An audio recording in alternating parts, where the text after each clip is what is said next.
Hi guys, so one more video before the end of the year. And for those who watch it after it, Happy New Year. For those who watch it before, also Happy New Year in advance. Anyway, let's talk about the Samsung Galaxy S10.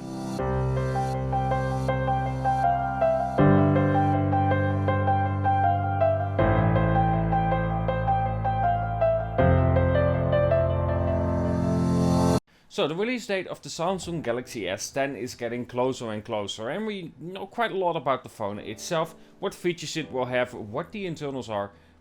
But compared to the Samsung Galaxy S9, the question is, how many differences are we getting? Well, in terms of what we get quite a lot of differences, especially when you talk about the S10 Plus, or the 5G version as well. The first thing that we see on the back is that we get another camera added, so not 3 but 4 cameras. Now that fourth camera is actually a TOF, time of flight. This time of flight allows for true depth detection. I will put a link in the description where someone explains it properly. But the idea behind it is that it actually captures the depth properly because of it. And this allows for much better depth bokeh effect shots. I'm really interested on how that will result on a Samsung device. Now this is quite a bit of a difference to what we currently have to detect the depth. Right now we take several shots to then calculate the depth of the picture itself. This allows for pictures to have depth, but it's not a proper depth. Sometimes you will see errors around the person itself, especially when there's more detail on the background. For this time of flight you will get true depth. This means that it doesn't detect it via several shots, it just calculates the distance between every subject, and this allows for that depth detection and proper bokeh effect behind you. For Samsung that will be called live focus, of course. If I have something to say about their live focus shots, is that it's not the best out there. It always has problems with exposure. In terms of edge detection it's decent, but it could have been better. But that's basically with every single phone, it could be better, and this TOF, time of flight sensor, will really help with that. But if you don't fix that overexposure problem, I don't think it will really matter. But if you stand behind something like lights or something, it can create a really beautiful shot. But let's wait and see.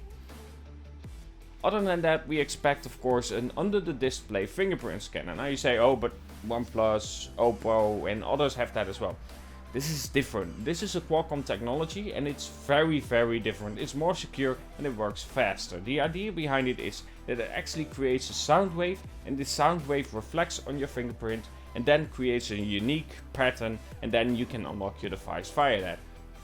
But the biggest difference is that you can roughly use 30% of your screen to unlock your device with your fingerprint scanner instead of just a part of the screen itself. Also, it doesn't need to light up because the sensor that we currently have as an under the fingerprint scanner needs light to reflect on your thumb or whatever finger that you actually use for it.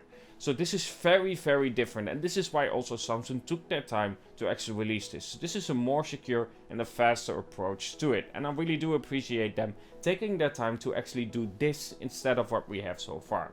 Now in terms of specs, we expect of course 128GB, 256GB of memory, 512GB of memory, and then that 1TB version that probably just a few people will get. Apart from that, the Snapdragon 855, 3750 mAh battery, probably for the Plus version. I'm not 100% sure about that one. But apart from that, we don't expect much differences. What is really good though? At the bottom, we still have a headphone jack, even though it's mostly bezelless from what we have seen. So where does that excuse go to? Same for the Honor V20, which has a 4000 mAh battery, a bezelless screen, almost bezelless screen, and still a headphone jack. Interesting how some companies say we cannot fit it. Probably because they want to sell their bullet headsets or AirPods or just the things with the Google Pixel. I don't know how they are named.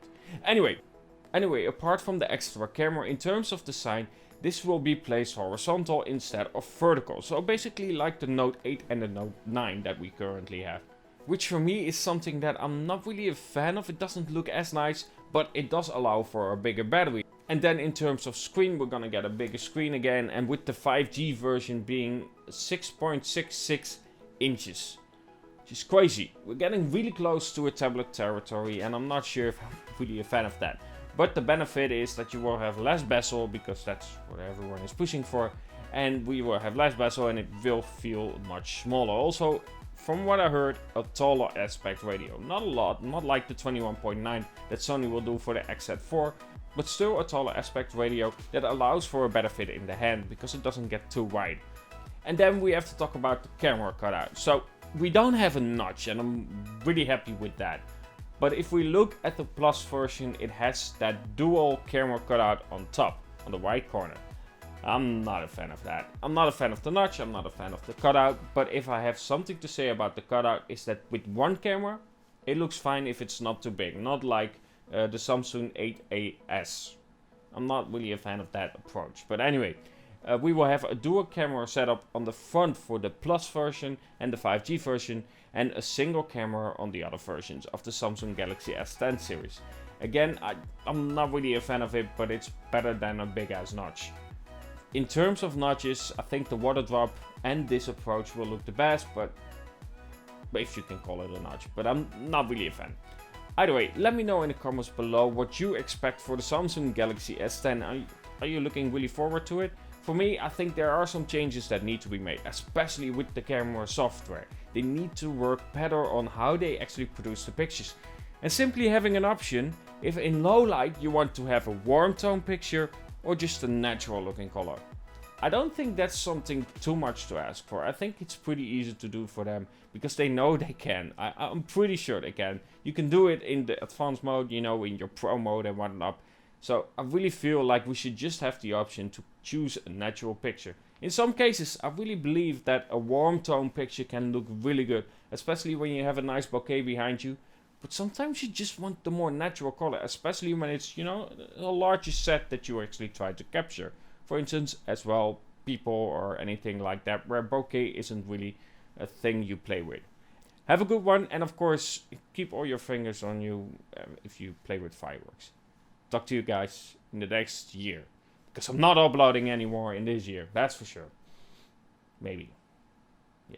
Anyway, stay tuned for the S10 video. Have a good one.